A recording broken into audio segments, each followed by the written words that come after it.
Good morning. It's a beautiful day here in Tulsa. Little breeze going, but the sun is shining and it's absolutely gorgeous, so I decided to be outside again today. I am Gail Anderson and this is Mentoring Moments for Moms. Glad you're hopping on and joining us on these short little periscopes. We are in the middle of a series right now which I call the Top 10 Things I Would Do Again as a Mom. And I've selected the top 10 things that I think are most important to me and what I did and wish I would have done the whole way through for all my children. Number 1 was to be present for my children. Number 2 was to speak encouraging words over my children. Number 3 was to have schedules for my children. Number 4 was to set boundaries for my children. Hi, good to have you all on today. And if you've missed the past ones, you can always go to my YouTube link in my profile. Hi, Jessica. And you'll be able to get to my YouTube channel and see all the past scopes that we've talked about. Few things I want to remind you of that we talked about keeping in mind as you make choices during your day. First of all, these are things that helped me. The first one was, will the thing I'm doing right now matter 10 years from now? Sometimes we really stress over things that we think are so important. But if we would take a look from 50 feet up and look down and see, we might determine that those things aren't quite as important as we thought. Another reminder phrase that I would use is, what is the most important thing that I need to be doing right now? Because we as moms have so many choices. We have house things, we have business things, we have children, we have other people, we have our phone, we have so many choices. So as a mom, we need to concentrate on what's most important for us and what's most important for us right now. And I do want to bring up the other phrase, which of course I never used when I was a mom, I just see that now, and that is, what would a great mom do? WWGMD. If I were you, I would put a little card with those letters in some different places in my house just to remind me of, okay, stop and think, what would a great mom do in this situation? And as you're thinking that and processing and making your choices, each choice you make toward that, each step you do toward that makes you a better mom and makes you that great mom. So what would a great mom do? Thanks for all of you that have joined us. This is Mentoring Moments for Mom, and I'm Gail Anderson. And if you like what we're talking about, please tap on your screen and give me some hearts. You can check out my profile for links. I am outside in my backyard. Yeah, it is beautiful. It's probably about 75 degrees, very light wind. I just decided I had to come outside. It's so nice. Don't have my Wi-Fi out here, but who cares? I can still talk to you guys. So today we're talking about number 5 of the top 10 things that I would do again as a mom, and that is to give rewards and consequences to my children. Now, if you know me at all, you know I am all about motivation. I'm all about encouraging. I absolutely love it, especially when it comes to kids. I have done this since I was a young girl and was motivating my brothers and sisters to good behavior. So this is just part of who I am. I love to institute rewards, set up programs, and I see kids' behavior change without any negativity. And so I always, excellent. I am so thankful my mom taught me choices and consequences. Excellent. Because the choices you are making tell what's going to happen in your future. What you decide you are doing, you are going to reap the consequences of, whether that be good or bad. It's very important. All of life is based on rewards and consequences. I mean, think about on the job. If you show up, if you work, you get a paycheck. If you do above and beyond, you get bonuses. If you get new business, you get commissions. If you're out driving too fast, you could be getting a ticket. That's a negative consequence. But you know what? Life operates this way. So we need to be teaching our kids this way, way early on. Choices you make are who you are becoming. Excellent. Thanks for sharing that. That's perfect.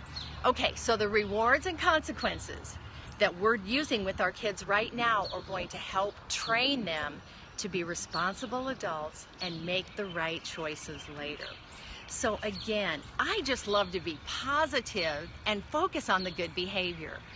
Now tell me, are you like me? Do you kind of focus on the negative and react to the negative more than you do the positive? You probably don't even want to admit it, but you know, I think a lot of us do. That is our norm, to notice the misbehavior instead of the good behavior. So it's something we need to be more aware of as moms, so we can do that. If we want to be able to change our kids' behavior, I always say focus on the good behavior first. Praise and reward it, because that's going to make your kids want to change it. And of course, you know, you can explain to them all day long why this is good, why this works better, but unless you're giving them some kind of praise or reward and they're young, it's probably not going to stick. And even with a toddler, you can train behavior by rewards without them even understanding the benefit of it. So that's what I absolutely love. So being positive and being rewarding the kids makes them want to change it, and they're going to rise to those goals that you set for them. So the way I like to put it is, whatever you reinforce is going to continue. So if you reinforce your child screaming and having a fit in the middle of the store, that behavior is going to continue. If you reinforce your child sitting nicely in the cart as you get your groceries and he gets a treat or something because he's done that, you're going to promote that behavior. Specific suggestions for rewards. You know, I was going to talk about this later, a reward or a bribe. Yeah, if I stand there and hold this thing out and say, if you do this, I will put this in your hand right now, very immediate, I consider that a bribe. But when I set up a system beforehand with kids, when I say, okay, we're going into the grocery store, everybody who cooperates with mom, who doesn't ask me to buy anything special, who doesn't complain, and who is quiet or well behaved on the trip, gets to have an ice cream cone. You know, that's something they're going to get used to. Maybe you do it most times that you go, at least when they're young. That's okay. I mean, I still feel like you can reward them. And even if you don't set up a system beforehand, if you even tell your kids beforehand what you expect of their behavior, and you know, we might do something nice afterward, and you can decide then. There's a distinction there. They're knowing that their good behavior is going to do something, that it's going to produce a benefit, and that's okay to let there be a benefit. I love the random rewards too. It's just all of a sudden you say, oh my gosh, you have done so well, we're going to do this. That's great. And your kids know that you're rewarding positive behavior, good behavior, so they get used to that for you. It's really nice. Okay, I'm going to just set up a little scenario here. Let's say that it's summertime, the kids are outside a lot, and I definitely want them wearing their shoes when they're outside. But when they come in the house, I want them to take their shoes off. Now this is whether the ground is dry or whether it's wet. I just want their shoes off. Maybe I have white carpeting in the living room. I don't want them traipsing through and getting things all messed up. So maybe that's not your goal. That was my goal when my kids were young. So what's the positive behavior you want to reinforce? The positive side of it is you want to reinforce them taking their shoes off. You don't want to say, don't take your shoes off. You know, don't leave your shoes on when you come in. You say it in a positive way. We are going to start taking our shoes off when we come in the house, and this is why. Because we don't want to have all this extra mess to clean up, and we want the dirt from outside to stay on our shoes instead of in the house. So you set a plan for rewarding good behavior, whether that's points, stars, stickers, pennies. You do this for a week, and you reward that positive decision that they make, and probably you can build that as a habit. Now eventually you want to switch the rewards to another new behavior you want to train, and you want to just go to the verbal reward. Last night, another successful night with quarter suggestion. Oh my gosh, thank you, Janine. That's hilarious. Okay, I talked about this on an earlier scope, and I used quarters with my grandkids to get them to stay in bed at night when I put them in bed. What we said was, oh, and here's a negative one, no callbacks. If you don't call me back or get out of bed after we put you to bed, then you get this quarter in the morning, and I set the quarter out. And it was just something that they knew. You know, I just leave the quarter there, and they know that if they don't get up, and they did wonderfully. I guess part of it for me was being a grandma.